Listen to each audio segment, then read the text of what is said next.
Okay, Assalamualaikum. Alhamdulillah kita siap Pro 2 Kenari. Kereta ni kita just buat penukaran daripada body kit, pintu dengan dia punya seat.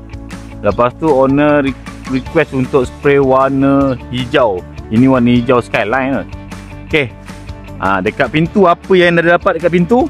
Dia dapat sekali dengan set mirror auto flip. Dan kita buat wiring sekali. Tengok dia function Okay, tutup, buka. Alhamdulillah.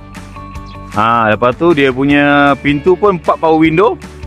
Boleh tengok dia punya door trim 4 power window. Kira 4 power window ni bermakna 4 pintu dia ada power window lah. Kita pun dah siapkan wiring sekali dengan seat sekali L9 RS warna hitam.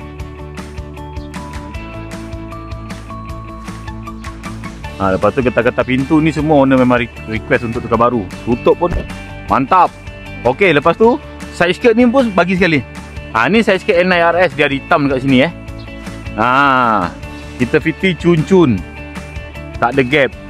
Lepas tu belakang daripada spoiler, lampu albino yang sangat rare ni, lampu ni je dah 2000 lebih.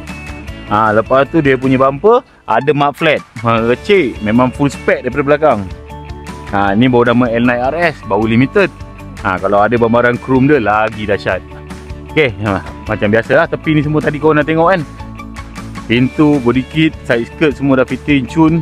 Bonnet scope, lampu depan HID, spotlight semua ada. Okey, alhamdulillah semua dah sempurna. Jadi kita dah check, double check, tinggal nak bersih-bersihkan untuk kita serahkan kereta ni kepada owner. Okey, kalau korang berminat nak buat restoration kereta boleh roja-roja. Kita ada 2 cawangan, satu sport rim dengan tayar dekat Taman Cendana Pasir Gudang. Yang dekat Taman Kobina ada Afkat untuk restore dan normal service. Okey, untuk aircon, untuk turbo semua no problem. Memang kita ada buat sekali. Jangan lupa like, komen dengan share sekali. Assalamualaikum.